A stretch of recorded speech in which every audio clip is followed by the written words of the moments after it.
Assalamualaikum warahmatullahi wabarakatuh. Sebelumnya perkenalkan, nama saya Dini Putri Sugandi dari kelas 10-2.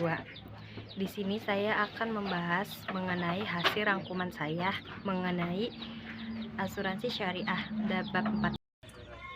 Asuransi syariah berasal dari kata insurance.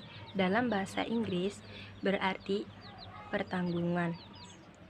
Dalam Islam dikenal dengan istilah takaful, saling menanggung bersama.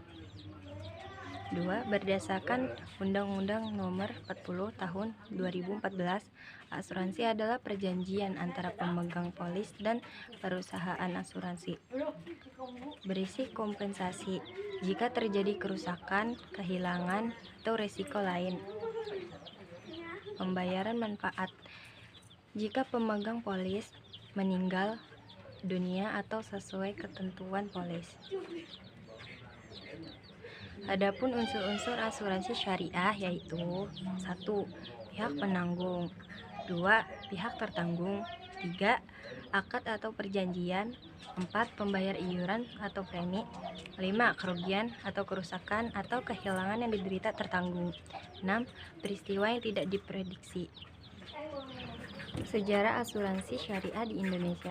Asuransi pertama kali muncul di Indonesia pada tahun 1843 oleh Hindia Belanda. Berkembang pesat, namun sempat terganggu oleh penjajah Jepang. Asuransi syariah muncul dari ide ICMI, Ikatan Cendekiawan Muslim Indonesia. Lahirnya PT Asuransi Jiwa Tunggu Mandiri, Bank Muamalat, dan lembaga lain mendorong berdirinya takaful. Tahun 1994 berdiri Asuransi Takaful Indonesia. Selanjutnya, hukum asuransi syariah. Al-Quran Surah Al-Maidah ayat 2. A'udzubillahi minasyaitonirrajim. Bismillahirrahmanirrahim.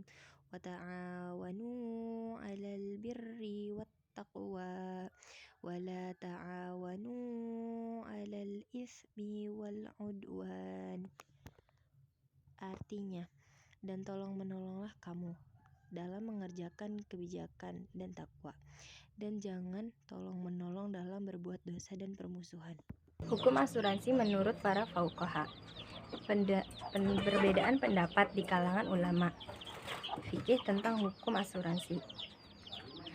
Sejak pertama kali dikaji hingga saat ini masih terus berlanjut. Ada golongan ulama fikih yang menyatakan hukum asuransi itu mubah, sementara golongan yang lain menyatakan haram. Syarat dan larangan asuransi syariah.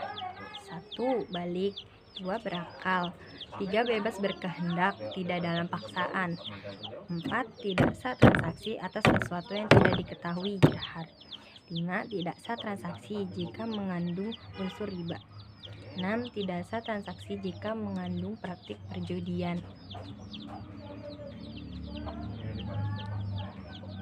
Tujuan dan prinsip asuransi syariah. Tujuannya melindungi peserta asuransi dari risiko yang tidak bisa diprediksi dengan prinsip amanah dan tolong-menolong. Prinsip dasar. 1. Tauhid. Semua keputusan harus berdasarkan nilai-nilai ketuhanan, berdasarkan keimanan kepada Allah Subhanahu wa Ta'ala. 2. Keadilan.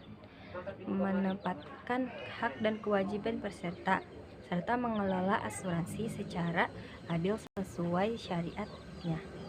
Contohnya, membayar tabaru, premi, untuk membantu peserta lain yang mengalami musibah.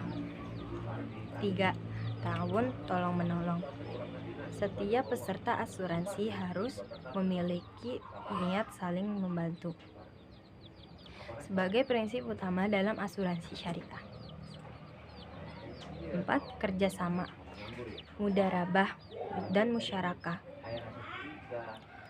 Mudarabah adalah kerjasama antara peserta sahibul ma'al dan perusahaan mudharib, di mana peserta menyerahkan dana untuk dikelola, keuntungan dibagi sesuai kesepakatan. Musyarakah adalah kerjasama antara peserta dan perusahaan. Keduanya sama-sama berkontribusi dana dan keahlian. Untung dan rugi ditanggung bersama. 5. Amanah. Menekankan keterbukaan, kejujuran, dan akuntabilitas, termasuk dalam pelaporan pengelolaan dana. 6. Kerelaan. Semua transaksi harus dilakukan dengan kerelaan tanpa paksaan, termasuk dalam pembayaran premi. 7. Praktik. 7. Praktik riba. Riba tambahan atau kelebihan nilai yang tidak sah, dilarang. Asuransi syariah tidak boleh mengandung unsur riba sama sekali. 8. Larangan praktik grahar. Grahar adalah ketidakjelasan informasi dalam transaksi. Dalam asuransi, grahar terjadi jika perusahaan tidak jelas dalam menjelaskan manfaat asuransi kepada peserta. Manfaat asuransi syariah bagi umat. Dengan berkembangnya asuransi syariah di tengah masyarakat, maka beberapa manfaat yang dapat diambil dengan menggunakan asuransi syariah. 1. Merupakan cerminan dari perintah Allah Subhanahu wa Ta'ala dan Rasulullah Shallallahu Alaihi Wasallam untuk saling menolong dalam kebaikan. 2. Menumbuhkan rasa persaudaraan dan kepedulian antara sesama anggota. 3. Melindungi diri dari praktik-praktik muamalah yang tidak bersyariat. 4. Memberikan jaminan perlindungan dari resiko kerugian yang diderita oleh hanya satu pihak. 5. Efisien, dikarenakan tidak perlu lagi mengalokasikan biaya, waktu, dan tenaga tersendiri untuk memberikan perlindungan diri. 6. Sharing cost, yaitu cukup hanya dengan membayar biaya dengan jumlah tertentu dan tidak perlu membayar sendiri jumlah biaya kerugian yang timbul karena sesuatu